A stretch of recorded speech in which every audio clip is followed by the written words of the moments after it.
et Christophe Naudin, pour donc l'ouvrage Les historiens de garde.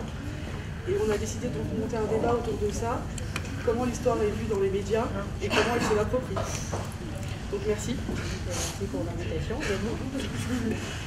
Et j'espère que vous allez passer un bon moment, riche en débats et en échange.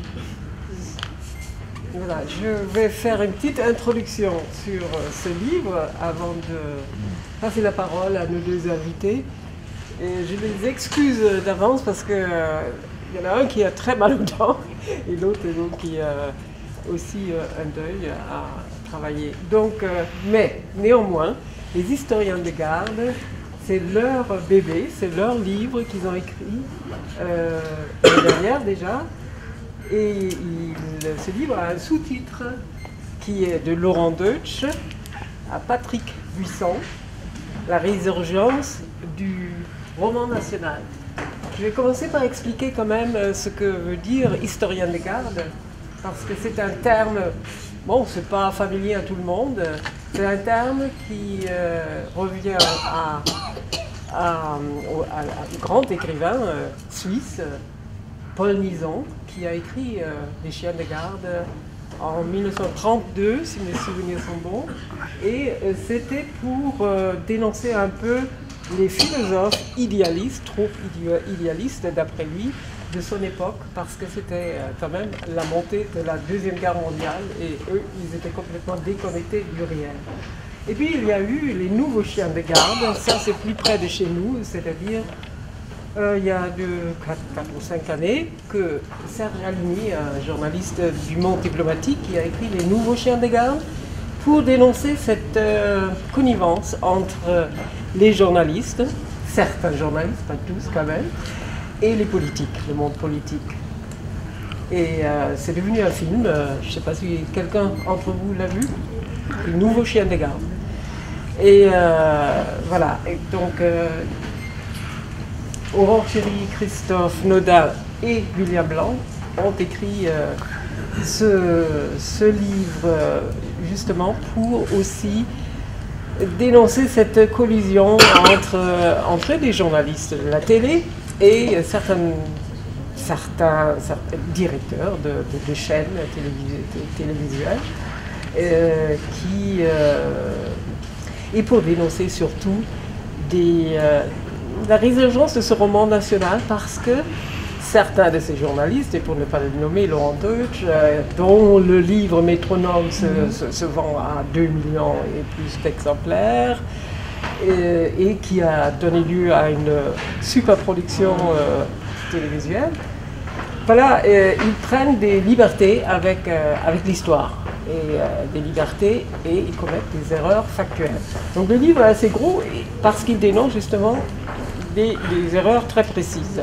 Donc ça vaut la peine de lire comme contre-histoire.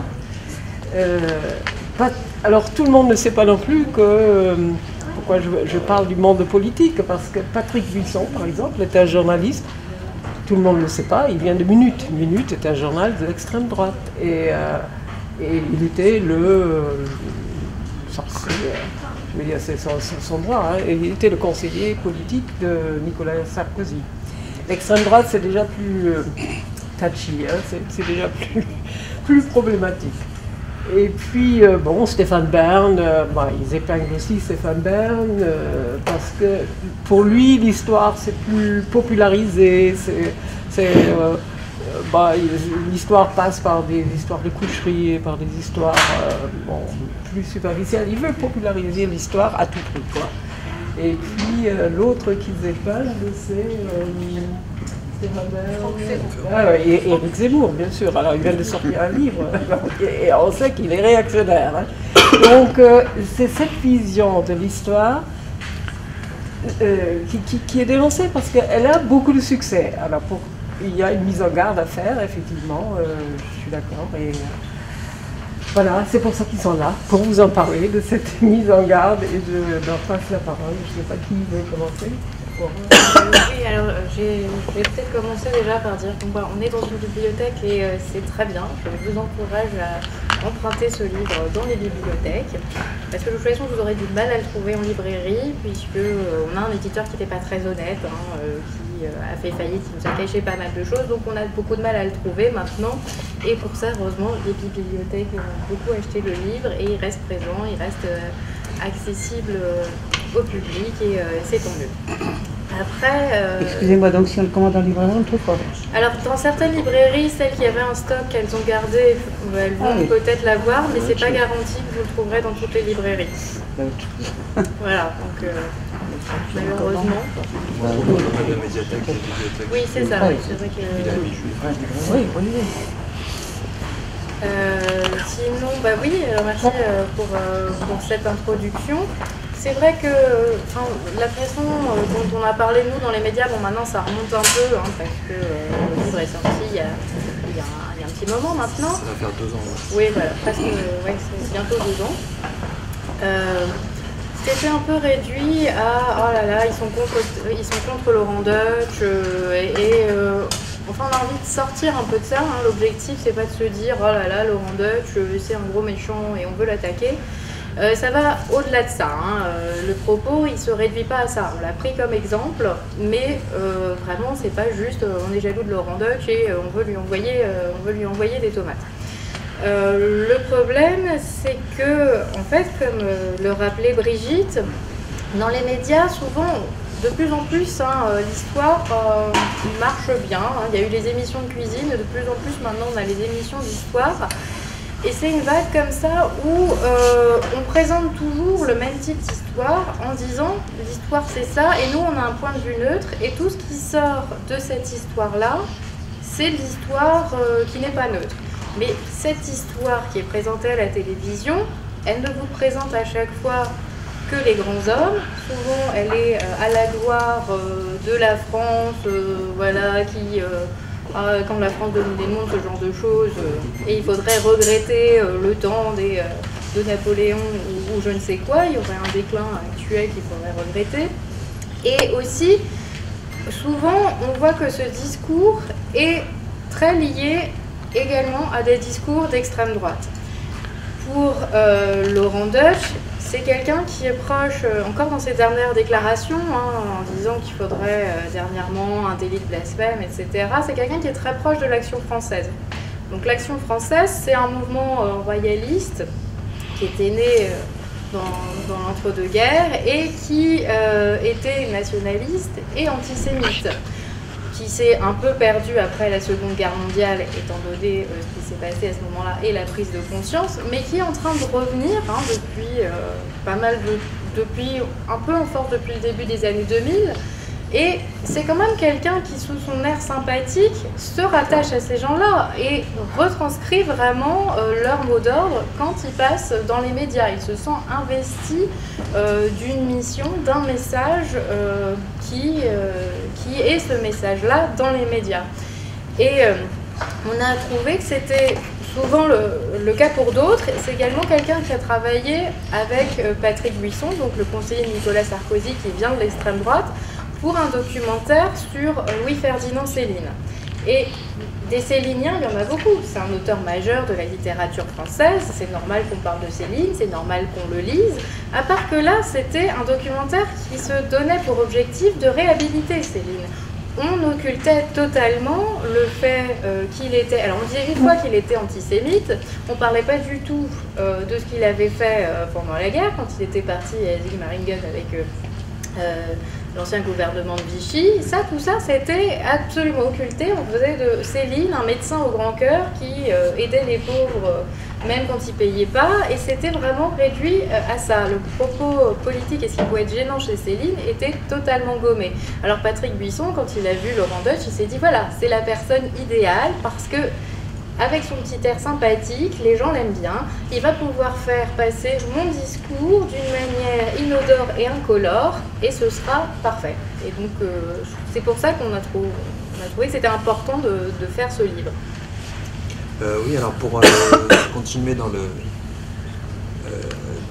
la même ligne qu'Aurore, évidemment, là c'est le cœur du livre, en fait, ce que vient d'expliquer Aurore, c'est ce lien entre, c'est d'ailleurs le chapitre central, entre Laurent Deutsch et Patrick Buisson. Nous, ce qu'on a essayé de faire, c'est de partir du cas d'école Laurent Deutsch, parce que c'est le plus connu, celui qui vend le plus de livres, qui a cette apparence neutre, sympathique, etc.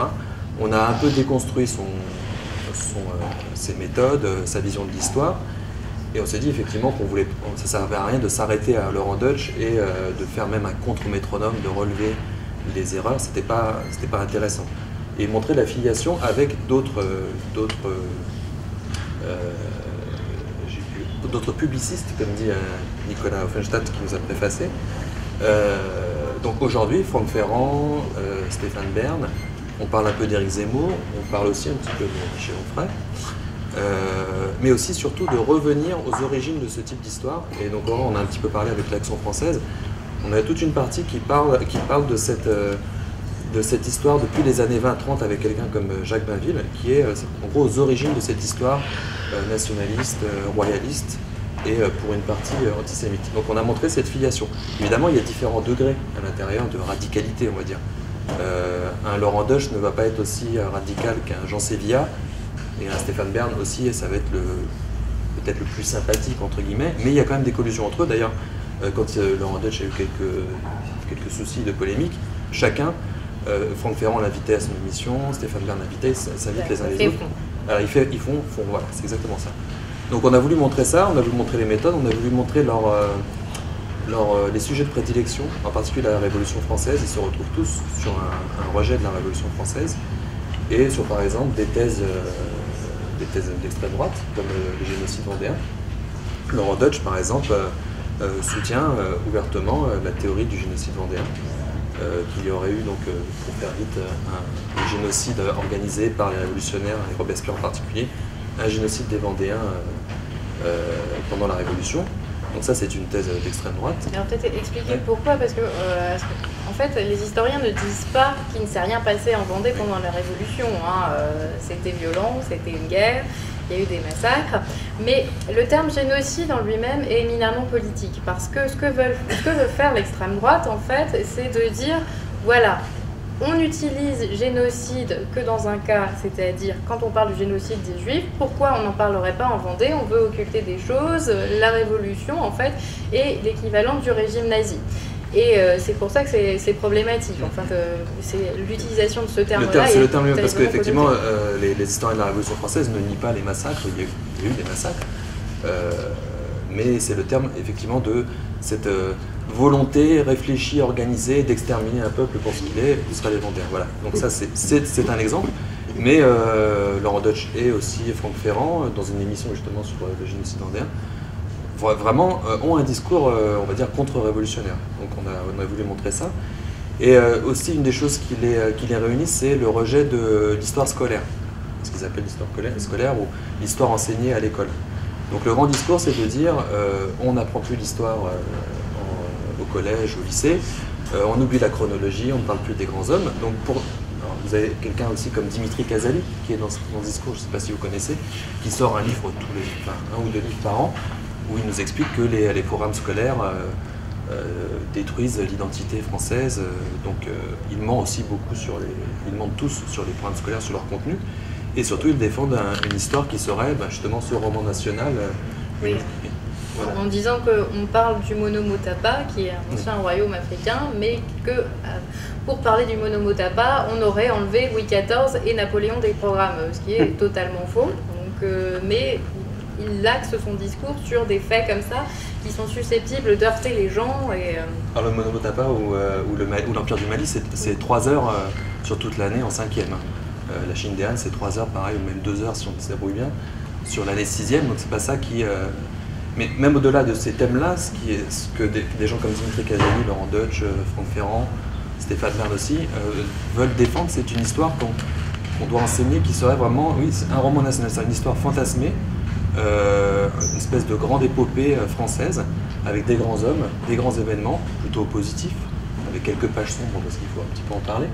Mais voilà, une espèce d'histoire essentialisée qui commencerait à peu près aux Gaulois et qui irait jusqu'à aujourd'hui avec cette rupture catastrophique pour eux qui serait la Révolution française. Et l'objectif de l'enseignement de l'histoire, ce serait que les enfants puissent s'identifier à des héros qui seraient porteurs de l'essence de la France. Voilà, et ça c'est un discours qu'avec l'actualité récente, on recommence à entendre de plus en plus, justement, comme on est en pleine réforme des programmes actuellement, les programmes avaient été réformés en 2008, là il y a une nouvelle réforme qui est en cours, et on commence à entendre dans le discours, d'ailleurs à droite comme à gauche, cette volonté de rétablir un récit national.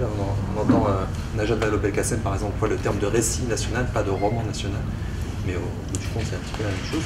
Donc voilà, il y a ces deux choses, il y a la critique de l'histoire scolaire et la défense dans les médias, avec un quasi-monopole de ce même type d'histoire, donc centré sur des grands événements et des grands personnages. Donc on a voulu montrer que c'était un souci en tant que tel, déjà au niveau de la méthode historique, que l'histoire ça se fait pas comme ça, et qu'en plus ça véhiculait un discours politique, sous des apparences neutres, ludiques, voilà, agréables. En fait il y avait un vrai discours sur la France, sur l'histoire et sur la France derrière, avec un rejet par exemple des influences étrangères.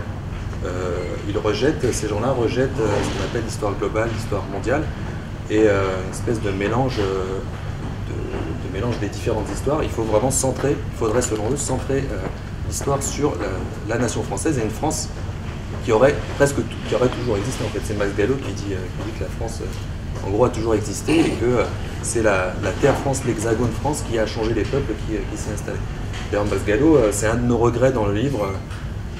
C'est un petit peu la matrice de tout ce genre d'histoire. On n'a pas parlé pour différentes raisons, mais voilà, ça commencera à Max Gallo, et puis ça irait avec tout l'entourage de Nicolas Sarkozy, effectivement, parce que ce discours est ressorti au moment où Nicolas Sarkozy, avant qu'il soit président, quand on a commencé à avoir, on va dire, son programme un petit peu avant, des gens comme donc Patrick Buisson, Henri Guénaud aussi, Max Gallo, ont commencé à diffuser ce genre d'histoire et relayer à la télévision par des gens comme Stéphane Bern et Franck Ferrand. Donc on a voulu montrer cette filiation, montrer ce qu'ils voulaient dire, donc déconstruire leur discours. Et par contre, c'est ce qu'on reproche des fois, c'est notre but c'était d'expliquer, c'était pas forcément après de proposer d'autres choses, mais ça on pourrait éventuellement en parler. Je pense qu'il y a une chose que je voulais préciser aussi, c'est pas un livre d'historiens contre les non-historiens qui prétendent écrire de l'histoire. L'histoire, elle appartient à tout le monde, hein, pas seulement aux historiens. Si vous voulez écrire un livre d'histoire, vous avez le droit. Hein, il ne va pas y avoir la police des historiens qui va vous dire « Oh là là là là, non, quelle qualification vous avez pour écrire sur l'histoire ?» Seulement, et c'est pareil, hein, dans le livre, on pointe des erreurs de Laurent Deutsch pour donner des exemples, pour montrer comment ça se fait, mais le problème, c'est pas tellement l'erreur en elle-même. L'erreur, tout le monde est susceptible d'en commettre, même les historiens. Vous allez trouver des livres d'historiens où on se rend compte qu'il y a des erreurs, etc. L'erreur est humaine, évidemment, mais l'objectif, c'était de montrer que ces erreurs, elles sont faites, enfin, c'est pas des erreurs, hein, c'est des erreurs volontaires. Elles sont faites à dessein parce que dire ça défend une thèse qui est souvent portée par un discours politique. Donc c'était plus ça l'objectif. On n'était pas les professeurs qui allions donner des leçons à Laurent Deutsch parce qu'on aurait fait des études d'histoire, etc. Comme dit Aurore, tout le monde peut faire de l'histoire, il faut juste respecter la méthode. On n'est pas pour les historiens qui restent dans leur chapelle, dans leur tour d'ivoire. D'ailleurs, on a reproché à des collègues universitaires d'être un peu trop dans leur tour d'ivoire. Et les exemples qu'on prend, je peux en prendre un pour que ce soit plus parlant. Par exemple, sur la Commune, quand Laurent Deutsch parle de la Commune, donc lui qui est royaliste, contre-révolutionnaire, etc., il raconte dans son livre Le Métronome que les communards auraient bombardé depuis Montmartre la colonne de la Bastille. Non, ça a l'air d'être... la colonne Vendôme. Voilà, la colonne de la Bastille, ça a l'air d'être anecdotique, mais pour prendre ça, en fait, on l'a poussé parce qu'il cite jamais ses sources.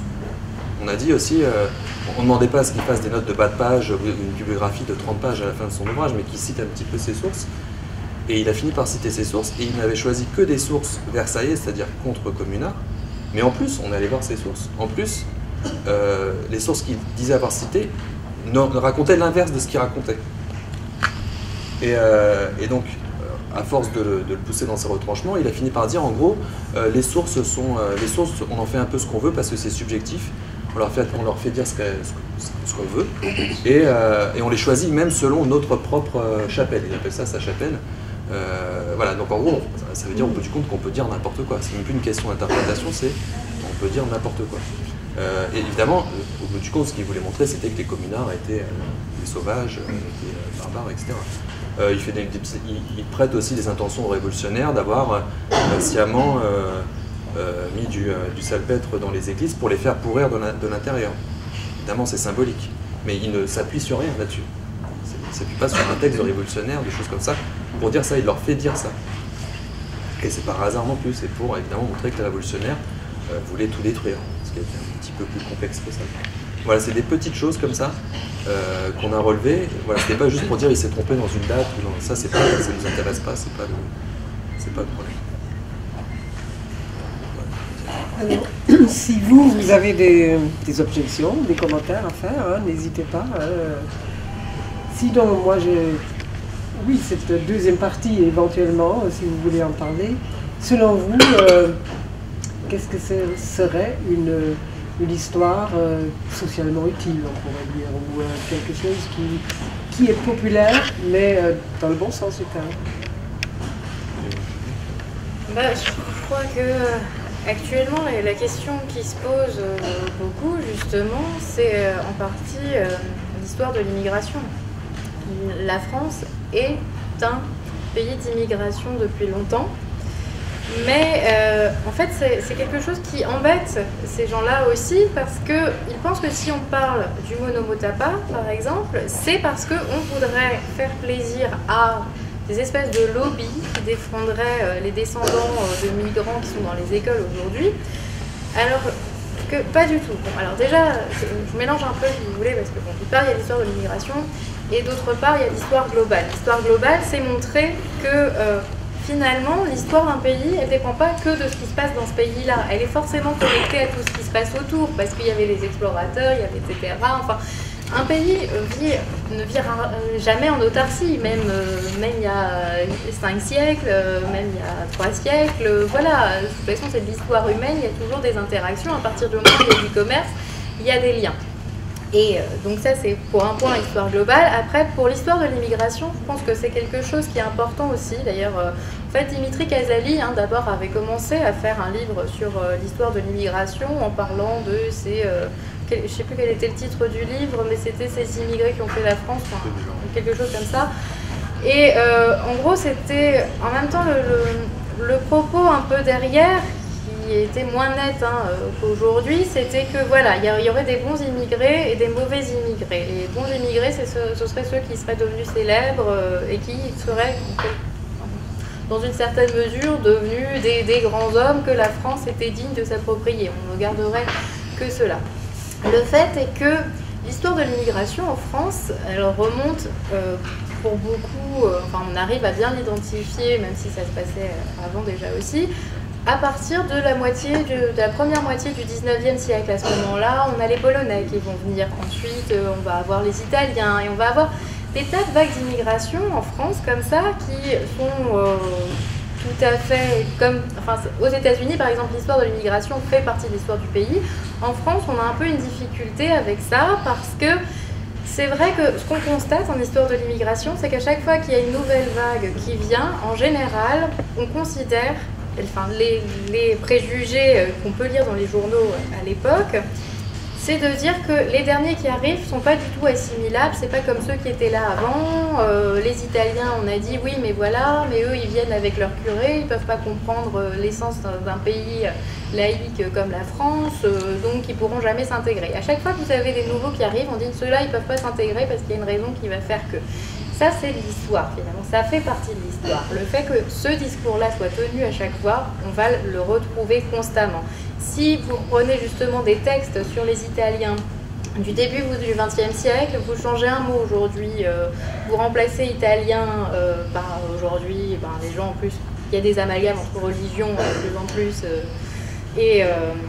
et pays d'origine. Donc vous remplacez aujourd'hui musulman par italien, ça va vous rappeler certains textes que vous allez pouvoir lire dans les journaux actuellement. Donc ça, je pense que c'est une chose, c'est une histoire qui est utile aussi et qui est intéressante à travailler. Après, il y a un autre point, enfin moi j'ai rien contre la monarchie, l'histoire des grands hommes, l'histoire des rois. Je travaille sur des rois, hein. Je travaille sur Louis XV et Louis XVI, donc c'est pas non plus une hostilité foncière à ça. Mais ce qui est intéressant aussi, c'est de comprendre comment, à l'époque, même en monarchie, on fonctionnait. Il y avait des interactions sociales aussi. Hein. C'était pas le roi qui faisait tout et qui décidait tout et tout venait de lui. Il y avait des gens en face de lui quand même. Et donc, ce qui peut être embêtant, par exemple, c'est que des gens comme Franck Ferrand vont tenir un discours en disant oui, mais le problème, c'est qu'il vaut mieux parler des rois parce que l'histoire des pauvres, on en crève. Donc, il ne faudrait pas parler de ce qui se passait à côté de ça, à côté du faste, à côté de la cour. C'est ça. Il faudrait parler que de ces choses-là parce que le reste, ça nous ennuie. Franck Ferrand, vous précisez peut-être pour le public qui c'est exactement. Oui, alors Franck Ferrand, il présente plusieurs émissions sur Europe 1, au cœur de l'histoire, et une autre émission sur France 3 qui s'appelle L'ombre d'un doute. Alors en plus, à chaque fois, vous avez des émissions qui sont très conspirationnistes. En général, il va essayer d'aller chercher Sa spécialité, en fait, c'est il a un rejet de... Bon, je parlais de l'histoire scolaire, mais aussi de l'histoire de l'université. Je sais pas pourquoi, mais de toute façon, il était à l'EHESS à un moment. Mais il estime que l'université, donc il met dans un grand trou, comme si toutes les universités pensaient la même chose, diffuse une histoire officielle, et donc lui, il va rétablir la vérité. Donc il a sorti beaucoup d'ouvrages, d'ailleurs l'histoire de France interdite. Ce qui est amusant, c'est que Dimitri Casali a sorti un ouvrage récemment qui a le même titre. Donc ils sont un peu sur la même plateforme. Et il va par exemple défendre la thèse du site d'Alésia. Il va dire c'est pas en Bourgogne, c'est dans le Jura, parce qu'il y a une controverse, une pseudo-controverse là-dessus. Alors que la très grosse majorité des historiens spécialistes sont d'accord pour la Bourgogne. Mais pourquoi il fait ça? Parce que voilà, il dit on nous vend des choses, l'histoire officielle nous vend des choses, et il y a des choses cachées derrière en fait. Donc il a ces petits thèmes comme ça qu'il va aller défendre des gens. Il en fait un petit peu sa spécialité. Donc son émission L'ombre d'un doute, rien que le titre déjà, ça renseigne. Et l'émission dont on parle dans le livre est vraiment très parlante. Ce qui est intéressant, c'est qu'elle a été diffusée 3 fois sur France 3, à chaque fois dans un contexte particulier. C'était son émission donc sur Robespierre et la Vendée, où il défendait la thèse du génocide vendéen, sans employer le terme, donc la thèse dont j'ai parlé tout à l'heure. Donc il y a aussi cette défense effectivement d'une histoire qui rejetterait l'université, alors que l'université c'est complexe, les gens sont pas d'accord entre eux, bon, bref, c'est un débat. Pour revenir à ce que tu disais, donc, effectivement dans les histoires socialement importante, il y aura ce que tu dis sur l'histoire de l'immigration, mais ce qu'Aurore a dit sur l'histoire globale, ça me fait revenir au programme scolaire. Faire de l'histoire globale aussi, c'est sortir de l'ethnocentrisme, c'est-à-dire montrer les interactions entre les civilisations, pour faire vite, mais aussi pour montrer que l'histoire, c'est pas que les Européens qui l'ont fait, que les Européens font partie de l'histoire, mais qu'il y a d'autres points de vue possibles. Je prends l'exemple des grandes découvertes.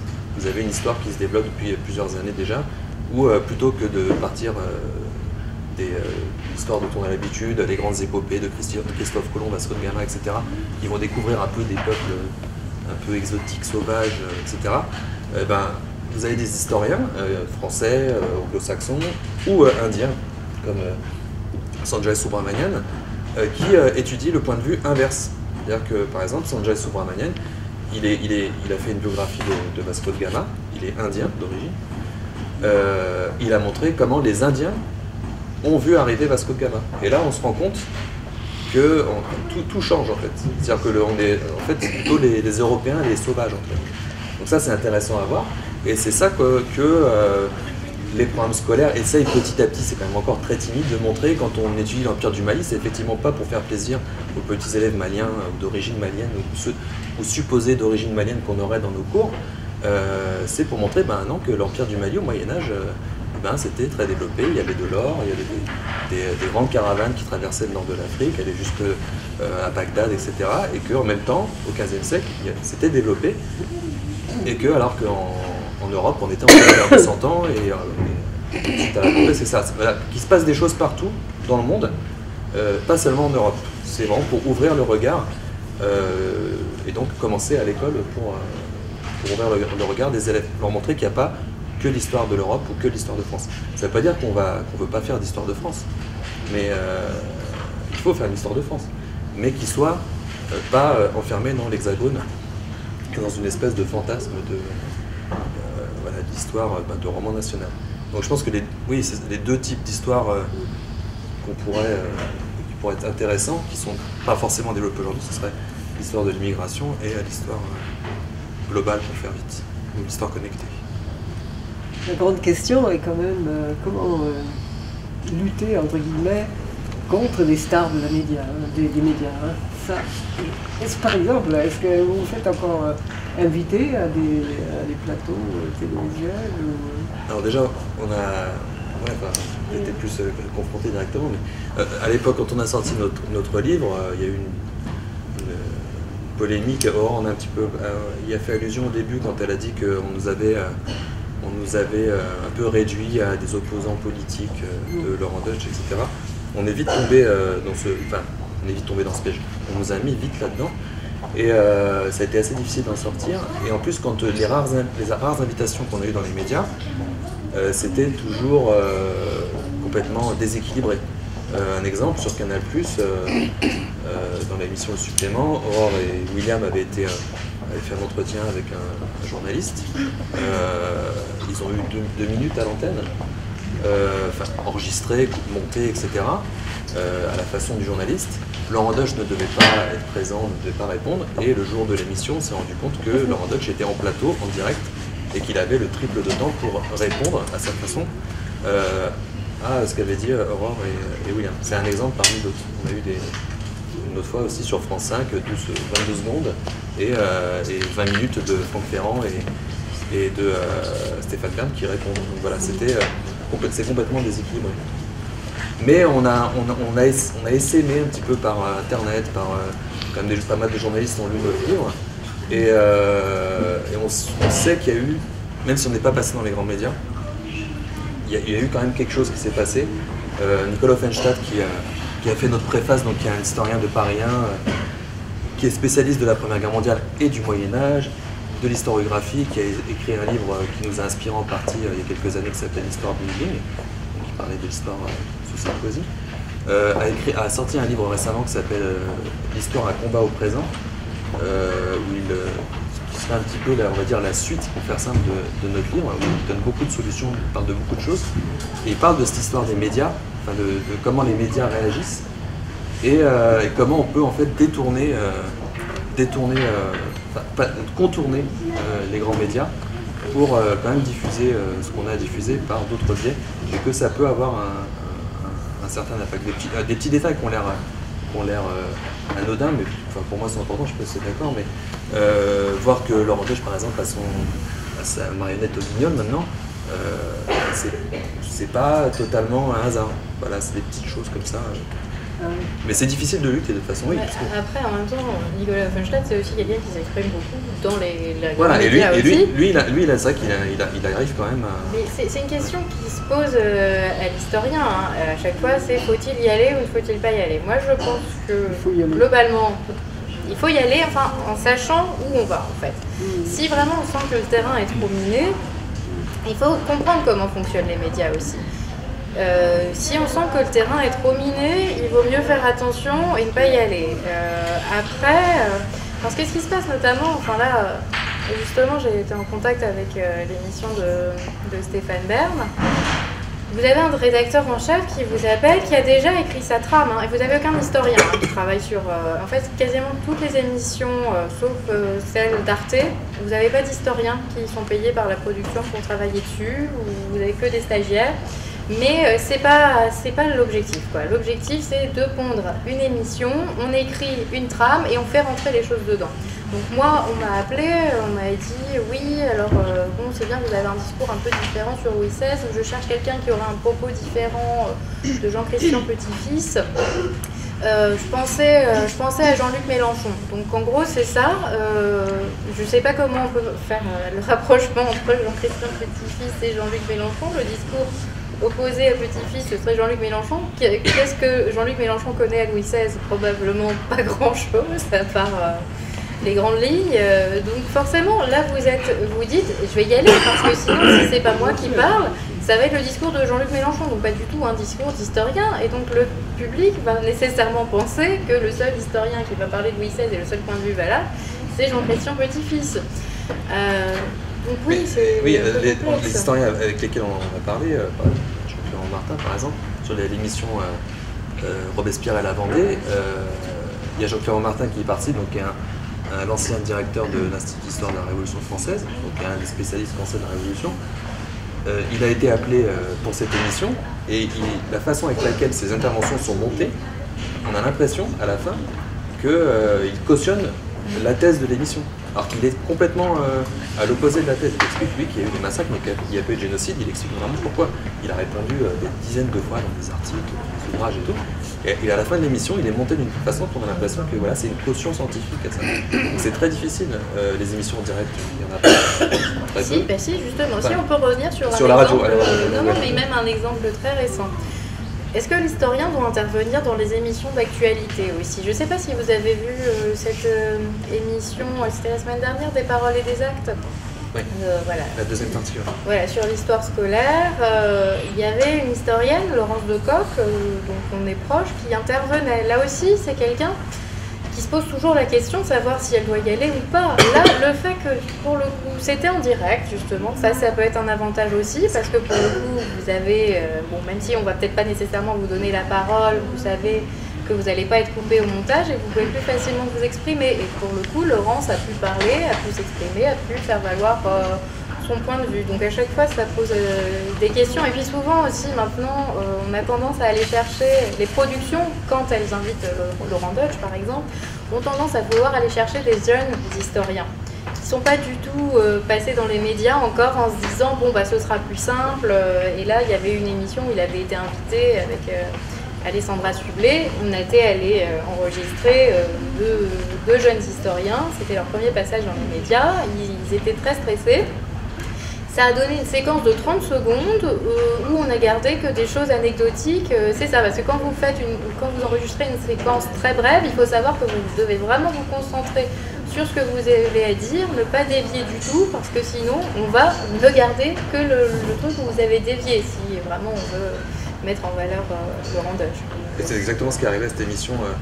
C'est Tour Eiffel, c'est passé un soir à la Tour Eiffel. Un soir à la Tour Eiffel, il y a 2-3 mois que c'est ça que c'est passé. Oui, je crois, oui. Et là, cette émission était un modèle du genre. C'était vraiment, effectivement, le montage des deux historiens qui ont essayé d'avoir un discours critique sur Laurent Deutsch. Ils n'avaient pas l'habitude. Il y en a un qui a fait une métaphore, je sais plus, une métaphore un petit peu bancale et pas très bien vue. Ils ont gardé quasiment que ça. Et après, Laurent Deutsch était sur le plateau, il pouvait dire tout ce qu'il voulait. Et en plus, ça a duré longtemps. Et il était défendu par les invités et par les chroniqueurs. Donc là, on peut rien faire. Les seules exceptions, effectivement, mais elles sont très rares quand même, c'est en tout cas à la télé, sont les émissions en direct. Et encore en direct, là, Laurence Decoq s'est bien débrouillée. Elle a réussi à chaque fois qu'elle a eu la parole à dire des choses, mais c'est pas évident parce qu'il faut quand même avoir travaillé, avoir une certaine habitude. Mais aussi parce que voilà, elle a réussi, mais au niveau du temps de parole. Alain Finkielkraut était sur le plateau, il a eu beaucoup plus de temps de parole. C'était quand même très déséquilibré, donc il faut essayer quand on y est, d'aller droit au but, et c'est pas toujours évident. C'est clair qu'il ne facilite pas les choses. On voit clairement quelle partie ont pris ces médias-là. Est-ce qu'ils n'ont absolument pas de conseillères, conseillers dans les émissions télévisuelles pour l'histoire, justement? J'ai lu que vous, Aurore, vous êtes conseillère des émissions. Alors oui, moi je travaille pour des productions télé. Il faut savoir qu'à la télévision, il y a énormément de rejets dans ce que vous faites. Donc j'ai travaillé sur des programmes qui, pour le moment, n'ont pas été développés. Je ne sais pas s'ils seront développés un jour. La télévision, c'est long et surtout, il y a beaucoup de rejets.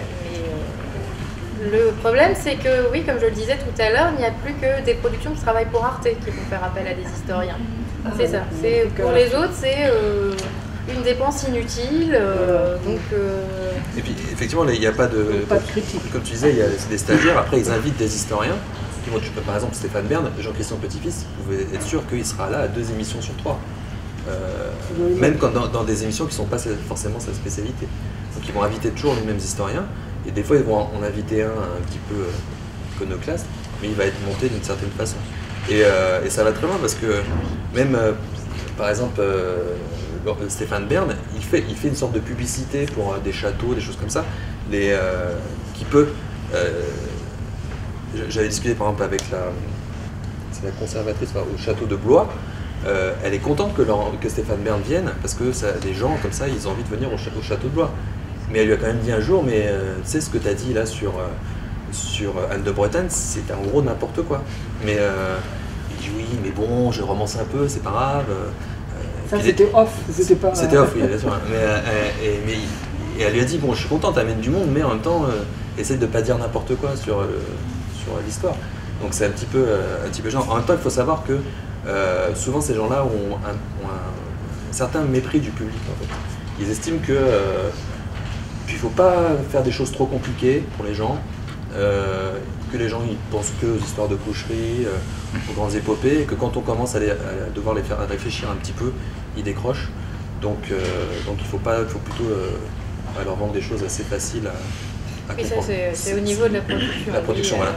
Mais c'est pareil pour l'histoire scolaire, parce que souvent on entend que les enfants ne comprennent pas et que ça ne va pas les intéresser certains sujets, alors qu'en fait quand on arrive à leur parler, voilà, ils sont un peu plus fins qu'on pourrait le penser, quoi. Est-ce que parmi vous, il y a des gens qui ont soit lu par exemple l'histoire de Laurent Deutsch Moi j'ai des petites questions à vous poser justement par rapport à votre histoire. C'est vrai que donc si je comprends bien votre texte, j'étais très surprise effectivement dans votre livre que vous ne parliez pas de Max Gallo. Parce que pour ma part, Max Gallo sévit depuis des décennies et décennies, bien avant Deutsch, et il vend à des millions d'exemplaires. Avec ce quelqu'un que je suis assez critique par rapport à ce qu'il fait. Et donc, votre silence par rapport à lui m'a un peu interpellée. Alors, je peux vous renvoyer sur... c'est vrai qu'on regrette, en fait, le problème c'est que ça, on pourrait quasiment faire un... Enfin, William en parlerait mieux que moi, mais on pourrait faire un livre quasiment sur Max Gallo, comme sur Éric Zemmour d'ailleurs. Éric Zemmour, on en parle 5 lignes. Et en plus, c'était avant qu'il sorte le fichier français, etc. Donc, mais Max Gallo, on a fait des articles sur le site leshistoriengarde.fr. Là, il y a 2 ou 3 articles sur Max Gallo qui sont un petit peu un add-on, comme on dit dans les jupes, sur le livre. Mais c'est vrai que c'est un peu son livre L'âme de la France, qui est de 2005, je crois. C'est un petit peu le bréviaire de toute cette histoire. C'est le premier. Le précurseur, quand même. Oui. Et lui, il prend vraiment la France est une personne. Tout à fait. Et puis les racines chrétiennes. Et ce que j'ai oublié de dire tout à l'heure, justement par rapport à l'histoire enseignée, à l'histoire globale, une des choses aussi, c'est quand on essaie de sortir de cette histoire de la France chrétienne, royaliste, etc. Là, on est pour montrer qu'il y a d'autres influences. Là aussi, ce qu'on appelle les historiens de garde attaquent. Ils veulent qu'on reste dans cette histoire de France, d'abord royaliste et catholique. Quand on fait les débuts de l'islam en 5e, c'est pareil, on ne devrait pas en parler en fait. Néanmoins, moi je comprends votre thèse, l'histoire globale, et cet intérêt pour cette histoire globale, transversale. Maintenant, je vais peut-être essayer de me faire l'avocat du diable. Je veux dire, est-ce qu'il n'y a pas aussi, sans être nationaliste, la recherche d'identité? On a quand même, vous disiez, oui, ils ont un certain mépris pour le public. Alors oui, quand on leur parle, quand il y a médiation, ok, l'histoire, mais nous sommes bibliothécaires, des jeunes face à un livre d'histoire, je peux vous dire que ça ne marchera pas. Ça ne marche pas forcément s'il n'y a pas quelqu'un pour faire la médiation, pour parler, pour enseigner. Ah bah oui. Mais ce serait, oui. Mais que proposez-vous du coup? Parce que, alors je comprends les travers des médias, ce que vous nous avez expliqué, c'est très très intéressant parce qu'effectivement on ne le voit pas forcément, nous à travers en tant que téléspectateurs, pour l'ombre d'un doute, secret d'histoire, etc. Donc oui, effectivement, moi j'étais surprise de voir tous ces historiens quand même qui participaient, qui sont régulièrement, qui sont des gens connus, qui sont régulièrement invités à ces émissions-là. Mais effectivement, de la manière dont c'est fait, mais il n'empêche que proposez-vous donc à la place, parce que malheureusement on a quand même nos jeunes en matière d'histoire, même si on a de bons professeurs d'histoire peut-être, dans les lycées, les collèges, mais bon. Il faut savoir que cœur de cible d'émissions comme celle de Stéphane Bern ou celle de Franck Ferrand, c'est pas du tout les jeunes non plus. elles sont pas du tout conçues pour les jeunes. Justement, hein, il y a un poids démographique. Je pense pas qu'ils les regardent. Non, c'est vrai que ça touche pas les jeunes en plus. Il y a une pyramide des âges qui fait que voilà, ce qui va rapporter de l'argent, parce que même pour la télévision publique, hein, on pense en termes de nombre de téléspectateurs, on vise des catégories qui sont en plus de 65 ans. Donc je suis pas sûre que ce soit vraiment ce qui parle le plus aux jeunes. Je crois que ce que vous dites, en fait, c'est le cas pour tous les livres, pas seulement des livres d'histoire. Oui. Donc je pense pas. Oui, l'école peut jouer un rôle, mais je pense pas pour le coup que dire, jouer la médiation en disant à la Dimitri Casali, ah ben voilà, regarde l'histoire de Napoléon, toi aussi tu peux devenir comme ça, je suis pas sûre que ça marche beaucoup. Non. L'école fait beaucoup en fait, hein. Je pense que ça dépend sur... C'est pour ça qu'on parlait des programmes, si on arrive à ouvrir un peu, l'école à ouvrir un petit peu le regard des élèves, c'est déjà un début. Après, dans les médias, justement, alors c'est pas nous forcément, mais d'autres historiens pourraient le faire, justement défendent une autre histoire par le biais des médias. Nous, on n'est pas contre qu'il y ait des médiations, mais c'est pourquoi faire en fait. Donc plutôt que de faire dans les médias une histoire sur les grands hommes et sur les coucheries d'Henri IV, faire une autre histoire, mais c'est pas, voilà. Les découvreurs de l'histoire, le documentaire Les découvreurs de l'histoire qui date, était un peu, je pense, alors, dans il y a un exemple qu'on prend un peu dans le livre, c'est par exemple Georges Duby, parce qu'il y a ça aussi. Georges Duby, le temps des cathédrales, c'était un des plus grands médiévistes français. Georges Duby, c'est dans les années 70, début 80. Là, c'était une émission d'histoire de qualité qui a eu un très gros succès, et donc ça prouve qu'on peut le faire. Et c'était fait en plus par un historien. Après, voilà, il faut qu'il y ait des producteurs qui demandent ça. Il faut qu'il y ait des historiens aussi qui soient volontaires. C'est pas toujours le cas. Et pareil pour les éditeurs aussi. Les éditeurs, s'ils veulent éditer Stéphane Bern ou Laurent Deutsch et pas d'autres historiens, c'est compliqué. Et effectivement, elle a eu un grand succès, mais pourquoi elle a été coupée alors? Alors, Georges Duby. Il existe, j'en avais parlé un peu avec un historien que vous connaissez peut-être, Bruno Dumézil, qui est un jeune historien médiéviste, plutôt conservateur, on va dire, mais qui lui essaye de faire des ouvrages de vulgarisation. Il y a une collection, il a participé à une collection au PUF, des petits ouvrages au PUF, une histoire de France personnelle, je ne sais pas si vous voyez ce que c'est.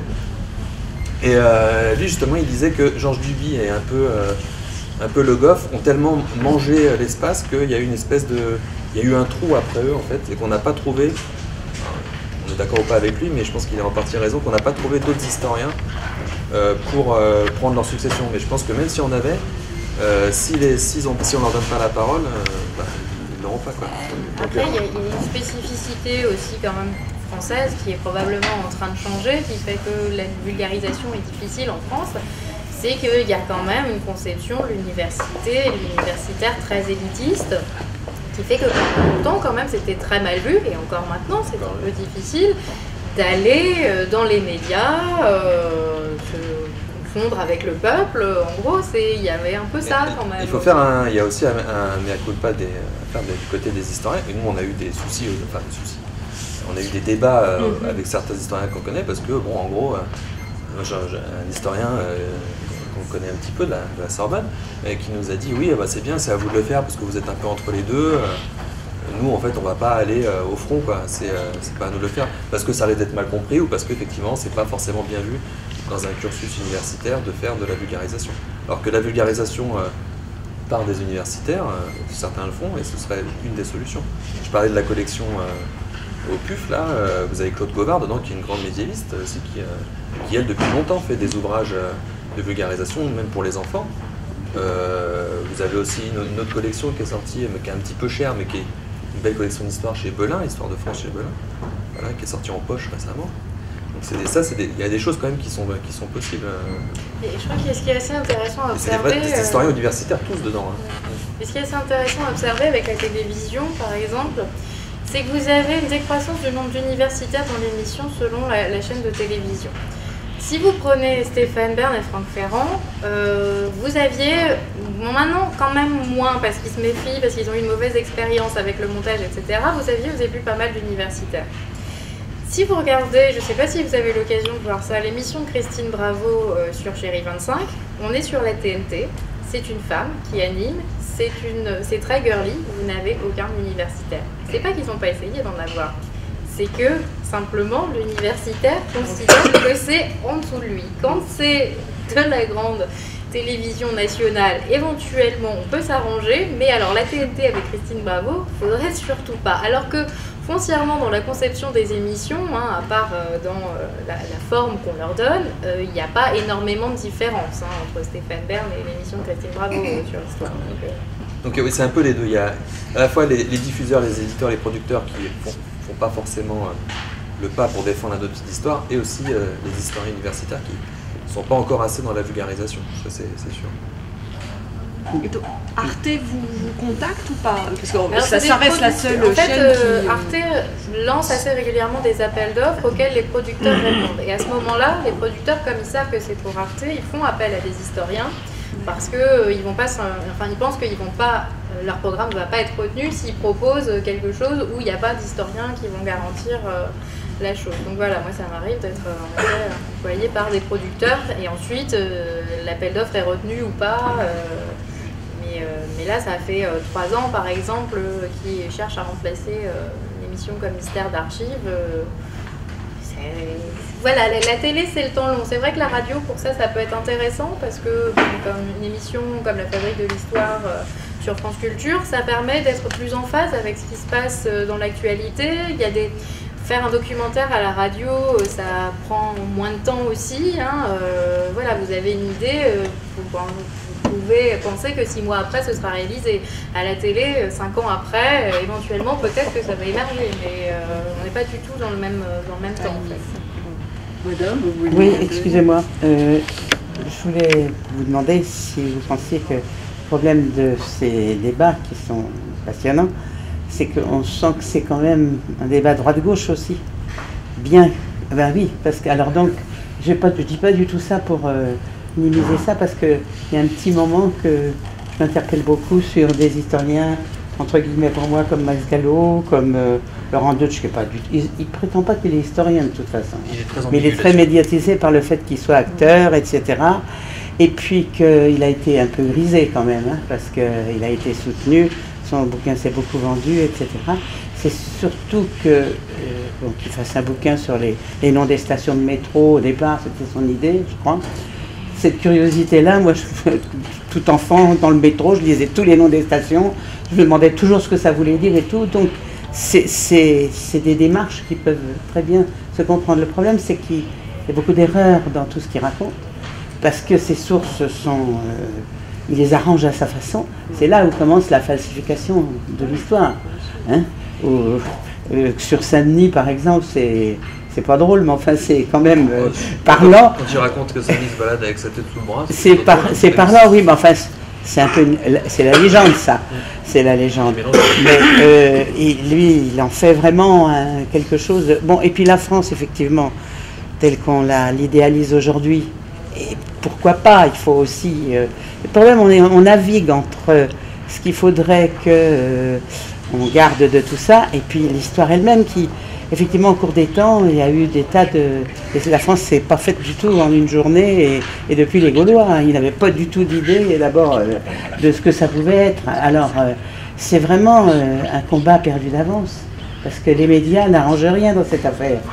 Surtout aujourd'hui, avec Internet. Écoutez, tous ces jours-ci, vous avez vu comme moi, je suppose, ces jeunes qui disent que tout ce qu'on a raconté sur les attentats, c'est faux. Eux, sur Internet, ils ont vu la vérité. Et pourquoi on ne la dit pas, la vérité? C'est des complots de l'État, du gouvernement, de je ne sais pas qui. Et c'est dramatique ce qu'ils racontent. Ils ont 16, 17 ans, et c'est terrible. Alors ça, qu'est-ce qu'on va faire contre ça? C'est... Je vais juste répondre sur la question du débat droite-gauche. Je crois qu'il y a 2 choses. D'une part, oui, il y a le fait que, en effet, les médias, globalement, privilégient une histoire de droite sans dire que c'est une histoire de droite. Ils la présentent comme ça, c'est manifeste. Une histoire neutre. C'est ça. L'autre point, c'est qu'on est dans un débat droite-gauche qui est quand même un peu plus ambigu, puisqu'on parlait de Max Gallo, etc.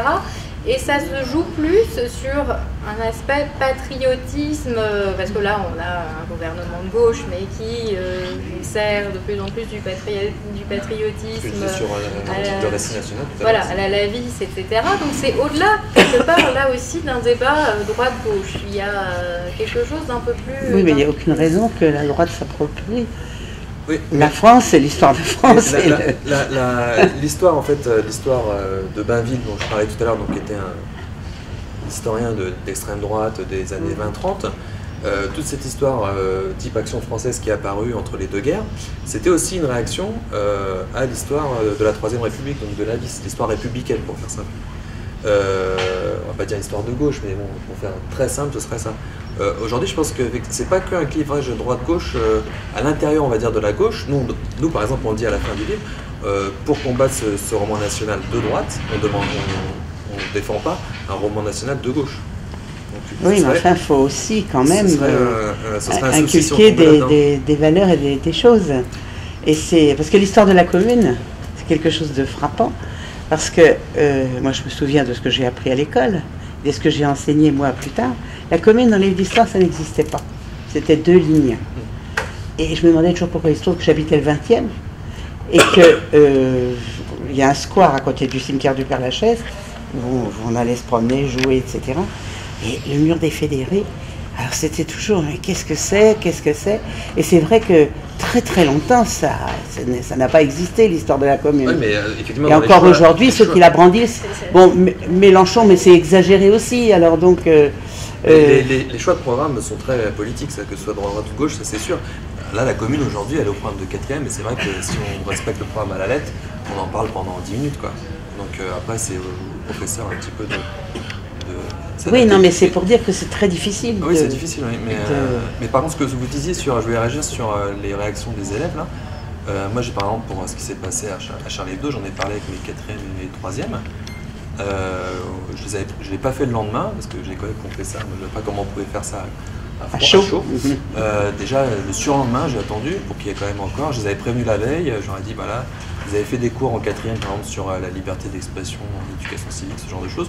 J'aurais dit de revoir ça, et qu'on allait en parler. Et j'ai eu, avec 3 4e et une 3e, j'ai eu à chaque fois des réactions différentes. Et les élèves, oui, ils parlent du complot, mais il y en a très peu qui parlent de ça. Ils veulent surtout discuter, en fait. Et quand on leur explique les choses, on est quand même agréablement surpris. Je dis pas que je fais pas... donc la télé met l'accent sur les minorités. Voilà, je pense que là, on a vraiment fait beaucoup de choses. Il y a eu des problèmes, des élèves qui refusent la minute de silence, la théorie du complot, etc. Il y a des choses. Ou dire aussi qu'ils l'ont mérité. Oui, mais ça arrive. Moi, j'ai un 6e qui a dit ça, puis après, c'est un 6e, quoi. Voilà, je lui dis, je le remets à sa place, et puis ok, il a compris. Mais j'ai eu des élèves, des filles qui en particulier, qui avaient envie de discuter. Elles me l'ont demandé, même la veille, il y en a une qui dit, on pourra parler, on va pas être puni. Je fais non, on va discuter, je vais vous expliquer les choses, et si vous sortez si vous sortez des choses pas bien, je vous le dirai, on va discuter. Et à la fin, elles étaient contentes, mais j'ai quand même eu des gamines qui m'ont dit, maintenant on se fait insulter dans la rue, parce qu'on est... ah oui, ça et on est considéré comme musulmans, entre guillemets. Ils avaient envie de discuter. Et par exemple, quand je fais des cours sur les débuts de l'islam en 5e, j'utilise 3 enluminures pour raconter la vie du prophète, ce programme, la tradition. Et il y en a une des deux où on voit son visage. Et chaque année, j'ai des... il existe des tas de livres où on dessine le prophète. J'ai des gamins qui me disent, mais monsieur, on n'a pas le droit. Et j'ai dit, si, voilà, je leur explique. À certains moments, en islam, à certains endroits, à certaines périodes, on peut, puis après, ils me font, ah bon, d'accord, et puis c'est bon, on passe à autre chose. Et il y a une gamine l'année dernière, cette année, on a parlé à sa mère a dit, ah non, et puis voilà, j'ai pas eu de problème, elle est même pas venue, j'ai pas été convoqué, rien. Donc c'est des choses, quand on arrive à discuter avec eux, il faut leur faire un petit peu confiance, quoi, aux enfants. Après, sur la théorie du complot, ça se développe depuis un moment. Et même pour le 11 septembre. Oui, mais même avant. Mais là, c'est vrai que bon, ce sera un débat sans fin. Mais Internet compte beaucoup. Et en histoire, on est censé leur apprendre, même si au collège, ils sont encore jeunes, on est quand même censé leur apprendre à commencer à réfléchir à la critique du document. Et Internet, c'est une source comme une autre. Donc nous, on leur dit, voilà, aujourd'hui, je ne sais pas, quand on fait l'Allemagne nazie, on travaille sur des documents nazis. Et on leur dit, voilà, on va expliquer ça, on va le remettre en contexte, etc. On leur dit qu'Internet, c'est la même chose. Et on est censé, petit à petit, même si c'est dans les programmes, on est censé aussi les initier à l'utilisation d'Internet. Alors là, ça aurait été à la vitesse supérieure, mais oui, c'est vrai. Il y a vraiment ça. Et c'est vrai qu'ils prennent, il y a une espèce de rejet de l'officiel, du grand média pour, voilà, ils vont sur Internet et c'est la vérité sur Internet. Je n'arrive pas à comprendre, ces personnes leur dit pourquoi la vérité sur Internet, pour eux, c'est la vraie. Et ce qu'il y a dans les journaux ou la télévision classique, c'est faux. Mais ce que je voulais dire, en fait, c'est que déjà, c'est vrai que les jeunes générations regardent moins la télé parce que tout simplement aussi, la télé, comme on l'a dit tout à l'heure, ne s'adresse pas à eux. Oui. Elle n'est pas faite pour eux. Après, ce qui s'est passé, c'est le même discours en plus. C'est que, en effet, c'est pour ça, je suis d'accord avec toi, quand tu dis que ça fait partie du travail des professeurs aussi, le discours critique, et ça fait partie de l'histoire, de l'enseignement de l'histoire, et c'est pour ça qu'un cours d'histoire qui ne serait que l'exaltation des héros, ça n'aurait pas un effet un impact important. Mais après, il y en a qui vont en effet s'informer sur Internet, qui ne vont pas nécessairement pour autant adhérer aux thèses complotistes, qui vont aller chercher d'autres choses sur Internet aussi, qui ne sont pas des thèses complotistes, qui cherchent à s'informer différemment. Parce que la télé, oui, il y a deux problèmes. Il y a le problème dénoncé dans les nouveaux chiens de garde, c'est-à-dire que c'est une télé quand même aussi élitiste, faite par des réseaux qui se connaissent bien quand même, qui diffuse un discours qui n'est unique, pas faite pour... qui ne s'adresse pas aux jeunes générations. On peut choisir ce qu'on lit et ce qu'on regarde. Moi j'ai un élève de 3e qui m'a dit, là, comme il y avait l'anniversaire de la libération d'Auschwitz, il est allé voir sur Internet, il a tapé Auschwitz, etc. Il a dit, monsieur, c'est n'importe quoi sur Internet, etc. Donc on doit en parler, je suis obligé de reporter ça après les vacances parce qu'ils ont leur stage, etc. Mais plusieurs élèves de 3e, je suis à Fresnes, là, ils m'ont dit, ce serait bien que, alors qu'on l'a déjà fait avant... le génocide. Ouais, ils veulent en parler, mais par le biais d'Internet. C'est-à-dire, on va faire un cours, on va parler en gros, du négationnisme sur Internet. Faut répéter sans arrêt. Hein. Mais dans les émissions sur la libération des camps et la montée du nazisme, les deux premières qui sont passées un soir tard, et que moi j'ai regardé en replay, qui montrent la montée du nazisme de 33, enfin même un peu avant, mais 33 où Hitler prend le pouvoir jusqu'au début de la guerre. C'est effrayant là, parce que là c'est le formatage des esprits, justement les documents faux, les choses, et tout le monde était sidéré parce que personne n'a rien dit ou rien fait, ou si peu que... D'ailleurs justement ça c'est l'émission dont vous parlez, là c'est un bon exemple d'émission d'histoire plutôt bien faite. Ah oui. À l'inverse de par exemple ce qui est passé à Apocalypse. C'était remarquable ces émissions-là, mais c'était long à digérer. Hein. Et voilà, ça c'est un exemple comme quoi on peut faire de la bonne histoire à la télé. Ça va sortir, je crois d'ailleurs, en DVD, en cassette, en package, parce que il y avait les deux premières sur la montée du nazisme. Pourtant, j'ai lu beaucoup de choses déjà là-dessus et tout, mais en Allemagne en particulier. Et là, je suis en train de lire Charlotte de David Foekinos, où il raconte l'histoire, de la manière dont les Juifs ont été éjectés de la société allemande et puis ailleurs après. Mais c'est hallucinant. Alors, donc.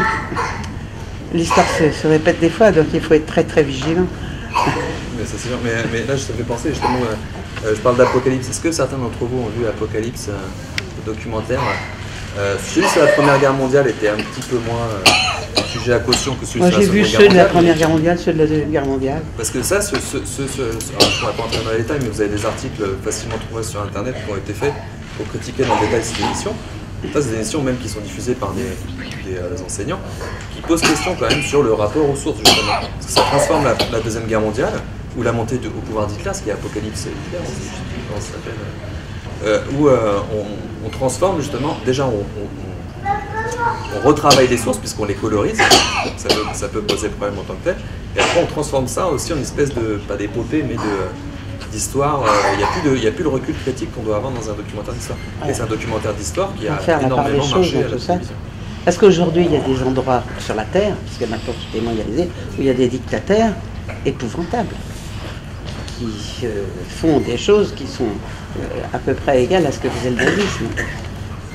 Alors, Oui. Madame, tout à l'heure, voulait poser une question. Vous avez levé le bras. Oui, c'était sur la vulgarisation. La vulgarisation des jeunes. Et les historiens, il y a beaucoup de médias qui sont utilisés par les jeunes. Et je pense à certains typologies vidéo. Voilà. Ubisoft a fait quand même appel à beaucoup d'historiens pour faire certains de ces jeux. Alors ça c'est très intéressant que vous parlez de ça. Et c'est un média qui est pris par les jeunes, et pas que par les jeunes, parce que j'en fais partie, enfin je suis jeune aussi, mais par les trentenaires et jusqu'à 40 ans. Oui, la moyenne d'âge c'est 30 et quelques pour les jeunes. Mais alors justement, ça c'est effectivement les jeux vidéo. Les jeunes aujourd'hui, collégiens comme lycéens, s'intéressent beaucoup à l'histoire grâce aux jeux vidéo. La série des Assassin's Creed par exemple, donc il y a un jeu de combat pour faire simple, de stratégie. On va dire d'aventure, voilà, d'aventure combat. Le premier se passe à l'époque des croisades. Après vous avez des épisodes qui se passent pendant la Renaissance, à Florence, à Venise, etc.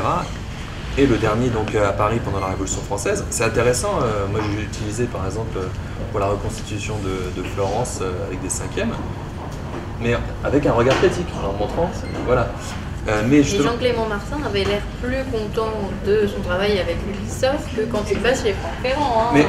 Mais alors justement, on a eu des discussions avec Jean-Clément Martin parce qu'il nous avait un peu teasé presque un an avant la sortie, il nous avait fait comprendre qu'il allait avoir un Assassin's Creed donc on a commencé à réfléchir là-dessus. Puis quand c'est sorti, on a vu qu'il était consultant. Jean-Clément Martin, dont j'ai parlé tout à l'heure, donc l'ancien directeur de l'Institut d'Histoire de la Révolution française. Et il y a eu un débat là justement, Jean-Luc Mélenchon, qui a dit c'est honteux, ce jeu, il donne une vision violente de la Révolution française.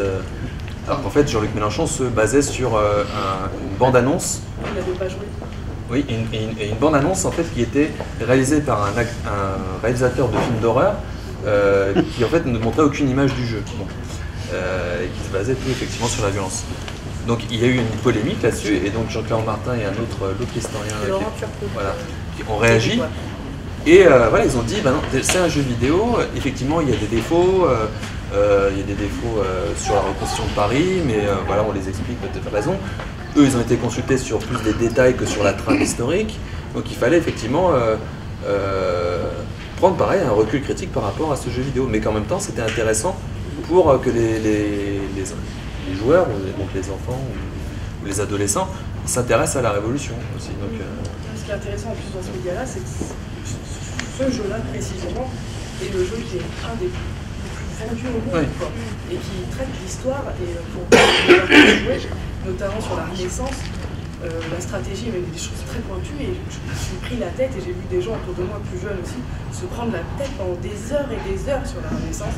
Et donc, non, je pense que les jeunes sont intéressés à l'histoire, et ça dépend de quels médias on utilise pour le vulgariser.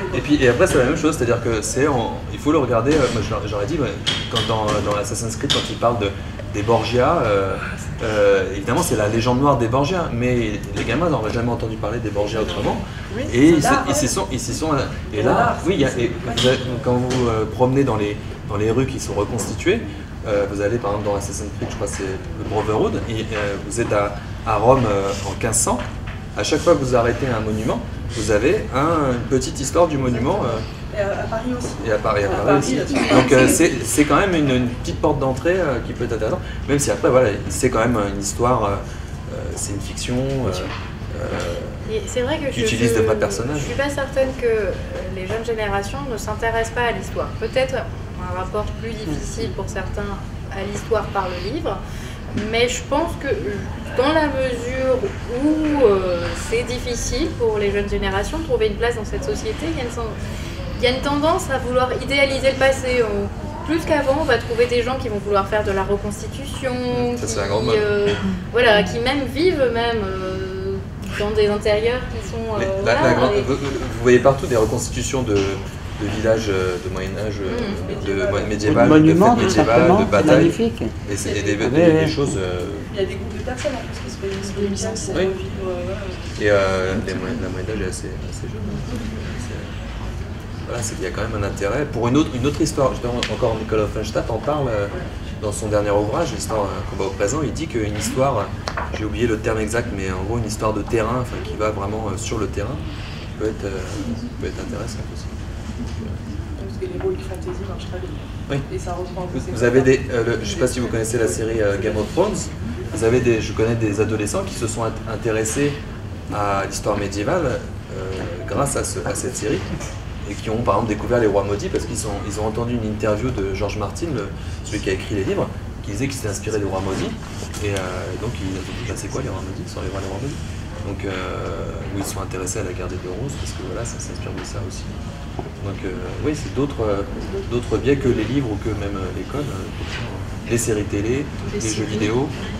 La série Viking, par exemple, oui, la série Viking qui est pas qui a mal eu d'assez bonnes critiques de la part des historiens, mais oui, par quelques anachronismes vestimentaires, mais sinon ça avait l'air de tenir la route. Oui, parce qu'on ne sait jamais si, parce qu'il y en a certaines les Borgia, Borgia, la première saison, la saison 2 et 3 sont complètement ratées, mais la première saison, il y a des bonnes choses, c'est vraiment... On a même le développement aussi maintenant de séries historiques qui ont pour cible les adolescents. Je pense notamment à la série Reign, c'est complètement ça. Donc bon, c'est anglo-saxon en général, mais c'est ça. On a le développement d'une histoire fictionnelle, mais faite pour les adolescents. J'ai une idée. Avez-vous déjà essayé de proposer à la télé, par exemple, une contre-histoire des histoires sur un ou deux chapitres d'histoire qui vous intéressent, dont vous êtes spécialiste, à la Michel Onfray, qui fait la même chose pour la philosophie. Puisque là, j'ai eu l'idée, comme vous avez dit, oui, vous avez parlé de Michel Onfray dans votre livre. Justement, c'est Michel Onfray, juste pour expliquer, quand on parlait de clivage droite-gauche, Michel Onfray, qui est classé à gauche, dedans, en fait, il a un discours sur la Révolution qui est un discours d'extrême droite. Ouais. Donc, voilà. Ok, pourquoi vous pouvez faire mieux. Non, mais toi, je sais pas, mais moi, j'ai pas de projet précis, puis déjà, j'enseigne, donc ça me prend un peu de temps. Là, on va sortir avec William un ouvrage sur Charles Martel, la bataille de Poitiers, mais voilà. En gros, on fait une partie histoire, on remet la bataille dans son contexte, on explique voilà, qu'elle n'est pas si décisive que ça, et après toute une partie mémoire, et depuis le Moyen-Âge jusqu'à nos jours, mémoire, récupération politique, etc. C'est le genre de choses qu'on peut faire, mais après, oui, j'ai pas de trucs à proposer aux médias. Les médias surtout, la difficulté, c'est que les médias sont quand même très frileux. Donc en général, ils attendent que la personne soit déjà bien reconnue par ailleurs pour pouvoir éventuellement envisager quelque chose en se disant bon, c'est bien, on aura un public. Laurent Deutsch, c'était ça, il a réussi grâce à ça, parce que comme vous disiez, moi, l'idée de départ de Métronome, avant de travailler dessus, je trouvais ça très bien, Métronome. C'est quand je l'ai lu que j'ai vu le document, voilà, les erreurs qu'il y a dedans, que j'ai trouvé ça grave. Mais l'idée de départ était plutôt sympathique. C'est une bonne idée. Donc le livre, bon. Le livre est bon. Ah non, le livre est pas bon. Le livre mais non, plein c'est l'idée de partir des stations de métro pour faire une histoire de Paris, c'est une très bonne idée. Mais ça existait déjà. Hein, oui, c'était vendu, oui. Même dans le métro, il y avait des petites, il y avait des histoires de chaque station. Pourquoi, voilà. Mais il en a fait un peu. Là, c'est pareil, de son dernier ouvrage, c'est Hexagone, qui a beaucoup moins marché, pour plein de raisons. Il fait l'histoire de France en partant des routes et des voies navigables. Mais ça fonctionne pourquoi pas, il y a une histoire de la Nationale 7, il y a des tas de choses qui oui, sont... mais en fait, au bout du compte, ça... Mais c'est sûr que... Ça fonctionne pas, mais non, là, moi, du coup, j'ai pas de... C'est pas mon projet, en fait. Non, mais c'est un enjeu des années à venir. Ça s'est développé plus rapidement en Grande-Bretagne et aux États-Unis. En France, il y a un peu un clivage finalement entre histoire savante et histoire des médias, parce que vous avez toute cette histoire de concours, etc. Et donc la voie naturelle pour l'historien en France, c'est plus l'enseignement. En dehors de ça, finalement, alors que bon, maintenant c'est un peu en train de changer, ça va prendre du temps, mais voilà, je pense qu'il y aura dans les années à venir moins de distance entre l'histoire universitaire et l'histoire grand public. Faut espérer. Oui. Ouais, cette Première Guerre mondiale, par exemple, là, tout d'un coup, on a vu plein d'historiens devant la scène, hein, avec les commémorations. Mais oui, globalement, on avait un petit peu peur, et globalement, de tomber justement dans l'histoire peu fantasmé, patriotique, etc. Et il y a eu plutôt des bonnes choses. Hein. Exactement, c'est ce que je pense aussi. Et bon, il sortait de l'académie, hein. C'est quand même des historiens qui méritent de sortir de l'ombre de l'académie. Parmi eux, il y avait justement Offenstein. Après, il y a des bons documentaires, mais il faut savoir que le modèle du documentaire français à l'étranger, c'est Apocalypse.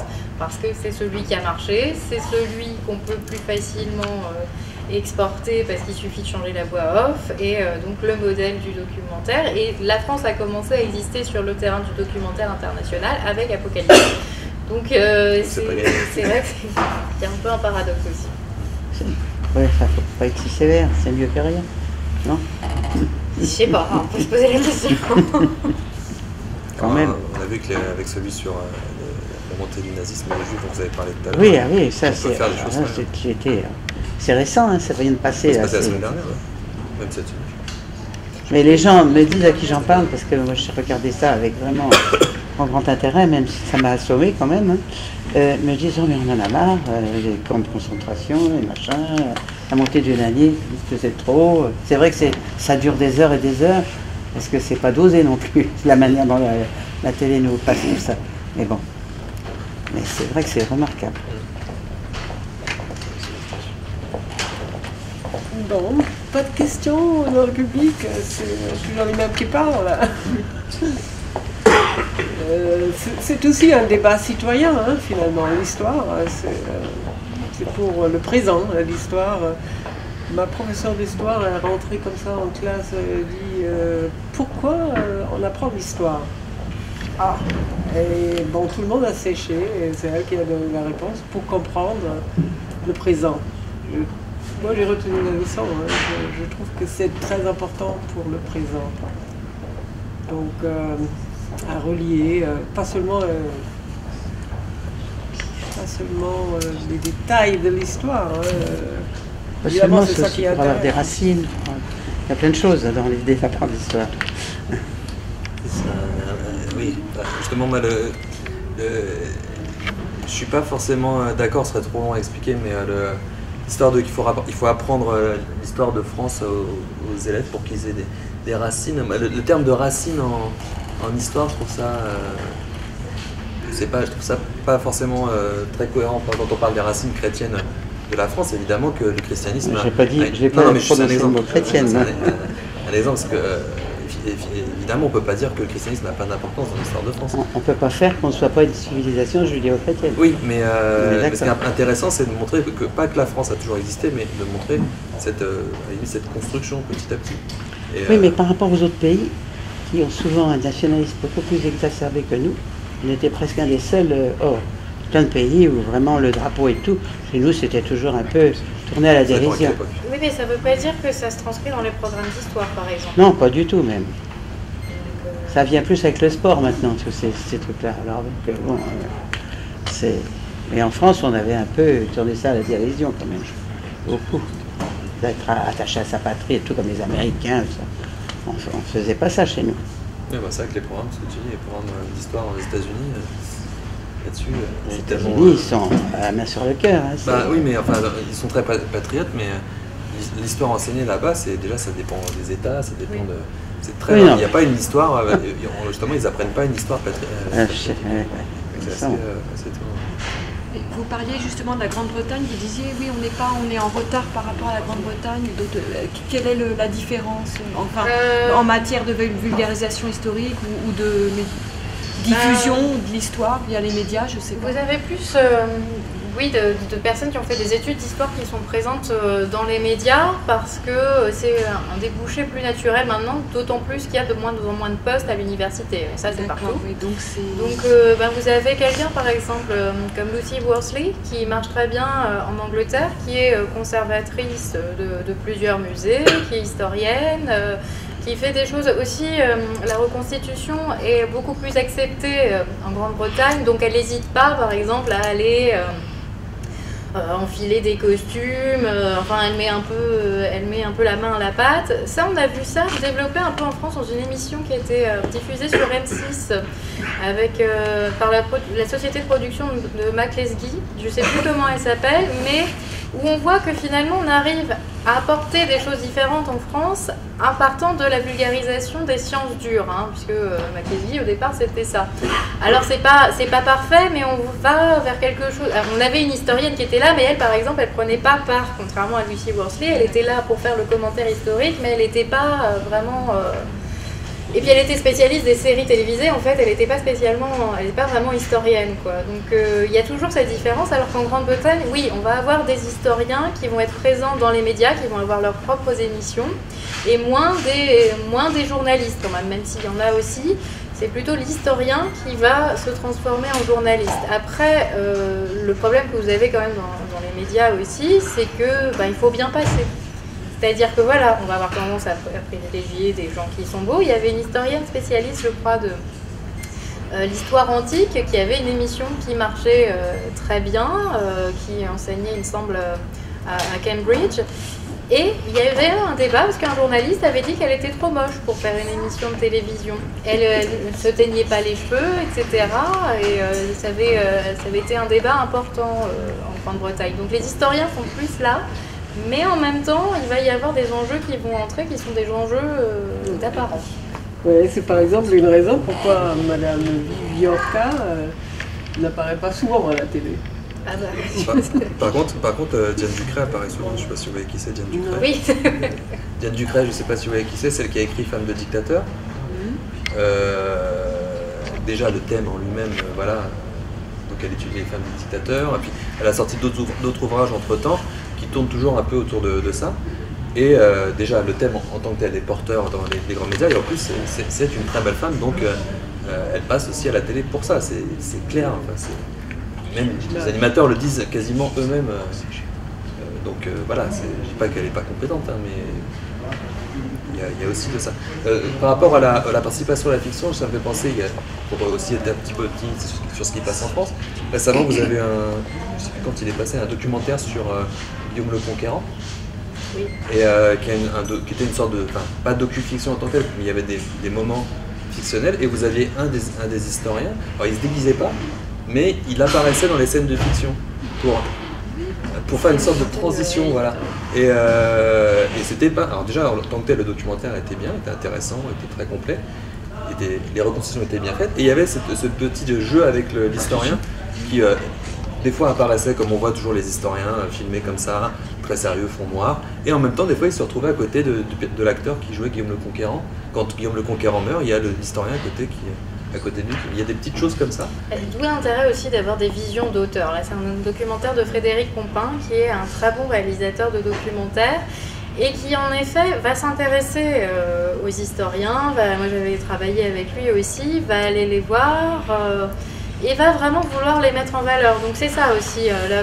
Le fait que pour l'historien de passer dans les médias, c'est quelque chose qui se construit aussi. Il faut d'abord le mettre en confiance pour que vraiment il vous donne autre chose que ce qu'il va donner strictement à l'université. Et ça, Frédéric Compin le fait, mais en même temps, c'est pas très facile pour lui non plus de faire ses documentaires. Il est de plus en plus embêté, hein, par Arte notamment. Il a l'habitude, c'est quelqu'un qui a l'habitude de faire sa propre voix off parce qu'il a une façon d'écrire qui est très particulière et qui convient à sa propre diction. Sur le dernier documentaire qu'il a fait sur les Émirats, en 2 parties, qui était très bien aussi, on lui a dit « Ah non, mais on ne veut pas de votre voix, on va mettre un comédien. » Mais du coup, c'était quelqu'un qui n'avait pas du tout la même diction, qui disait son texte, était un peu ridicule aussi. Et oui, quand même, vous avez... Ce qui est compliqué avec le documentaire, c'est que quand vous le faites pour la télévision, vous avez la production et la chaîne qui vont jouer un rôle important. Et là, en fait, c'était passé sur Arte aussi, oui, Guillaume le Conquérant. Oui. Oui, c'est ça, ouais. Donc, en fonction aussi de la manière dont vous allez être plus ou moins docile face à la production et face à la chaîne, vous allez avoir des horaires de diffusion plus ou moins intéressants. Alors, je ne sais pas à quelle heure c'était passé celui-là, mais soit je l'ai en DVD. Oui, mais le documentaire avec lequel j'avais participé avec lui était censé passer sur France 2 très tard. Il n'était pas passé, c'était à l'époque Sarkozy, et c'était un documentaire plutôt, sur Louis XVI, mais plutôt irrévérencieux. Il était finalement passé 2 ans plus tard sur France 5, mais en 3e partie de soirée. Donc voilà, il y a aussi des enjeux de pouvoir sur la liberté de l'auteur dans le documentaire. Voilà, si vous voulez voir un documentaire, un bon documentaire, on a parlé de celui tout à l'heure, vous avez celui-là aussi sur Guillaume Le Conquérant, qui est un modèle du genre, qui mélange bien fiction et travail d'historien, qui même à un moment donne l'avis d'un, donc l'historien Pierre Bouette, je sais plus son nom, Pierre Bouette, donc un historien français spécialiste de la Normandie, il le confronte à un historien anglais sur la bataille d'Hastings, ils n'ont pas la même interprétation, et ils sont là tous les deux dans le même plan à discuter, c'est intéressant. Ils parlent de la tapisserie de Bayeux, et il l'anime, donc c'est assez ludique, et en même temps ils expliquent voilà, ce que tel moment veut dire. Et puis il y a une reconstitution de bataille. Moi j'ai cru, c'était tellement bien fait que j'ai cru qu'ils avaient, pourtant j'ai vu pas mal de films avec du numérique, j'ai cru qu'ils avaient beaucoup de figurants alors qu'en fait c'était du numérique. Voilà, la bataille d'Hastings, c'est vraiment très bien reconstitué. Et il y a un vrai travail sur les sources, ils citent des sources, et après ils disent oui mais là bon c'est peut-être un petit peu exagéré, ou alors il faut l'avoir de ce point de vue là, etc. Donc c'est un vrai travail qui est en plus de distrayant. Donc, mais effectivement je ne sais pas à quelle heure c'est passé. Mais je crois qu'en même temps, sur la télévision, la pression est un peu retombée. Hein.